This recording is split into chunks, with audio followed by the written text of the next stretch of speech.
Amplifier la mobilisation contre ce projet phare du président Emmanuel Macron. Les informations en détail. Le président Abdel Fattah el-Sisi a reçu aujourd'hui le directeur de la CIA, agence centrale américaine de renseignement, William Burns. Le général Abbas Kamel, chef des services de renseignement, a assisté à cette réunion. Le porte-parole de la présidence a déclaré que lors de cette réunion, le président el-Sisi a assuré la solidité des relations égypto-américaines, soulignant le grand intérêt qu'accorde l'Égypte au renforcement de la coopération entre les deux pays dans les différents domaines, surtout sur le plan de la sécurité et des renseignements. De son côté, le directeur de la CIA, William Burns, a affirmé que Washington aspirait à développer sa coopération et son partenariat avec le Caire lors de la prochaine période. Le chef de l'État, Abdel Fattah el-Sisi, a assisté aujourd'hui à la cérémonie organisée par le ministère de l'Intérieur pour célébrer la 71e journée de la police tenue au siège de l'Académie de police.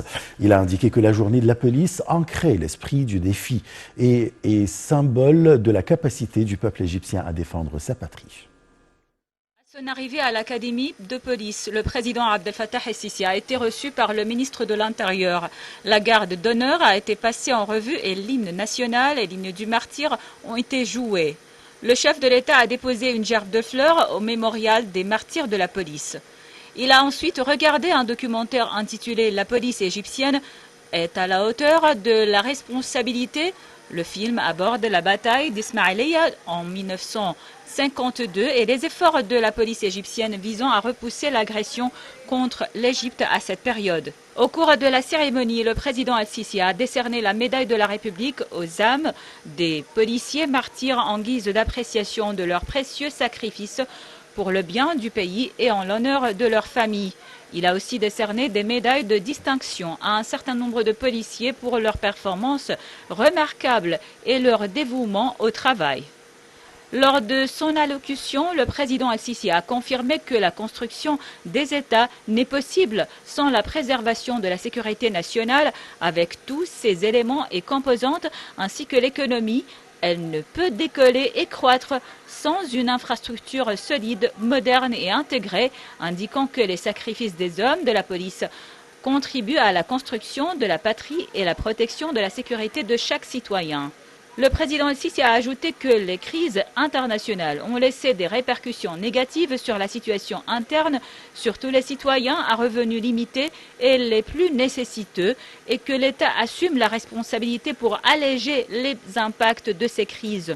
Le Premier ministre Mustafa Madbouli, le grand imam d'Al-Azhar, Dr Ahmad El-Tayyib, le pape Tawadros II d'Alexandrie et patriarche de la prédication Saint-Marc, le président du Parlement Hanafi Al-Ghebali, le président du Sénat, Abdelwaheb Abdelrazq, et un certain nombre d'hommes d'État de haut rang ont assisté à la cérémonie. Le Premier ministre Mustafa Madbouli a adressé aujourd'hui au président Abdel Fattah el-Sisi à l'occasion du 12e anniversaire de la révolution du 25 janvier et de la 71e journée de la police un message de félicitations. Dans son message, le chef du cabinet a présenté au nom des membres du gouvernement ses sincères félicitations au président de la République en lui souhaitant tout succès dans le processus de développement global visant à assurer un avenir meilleur aux Égyptiens. Dans le même contexte, M. Madbouli a adressé ses vœux au ministre de l'Intérieur, au général Mahmoud Tawfiq, ainsi qu'aux policiers à cette occasion historique qui restera une source de fierté pour le peuple égyptien et des policiers vaillants qui ont donné le meilleur exemple dans l'accomplissement du devoir national afin de préserver la sécurité et la stabilité de la patrie. La Pologne a prévenu aujourd'hui qu'elle était prête à se passer de l'aval de Berlin, qui n'a pas encore pris de décision sur la livraison de chars Léopard de fabrication allemande.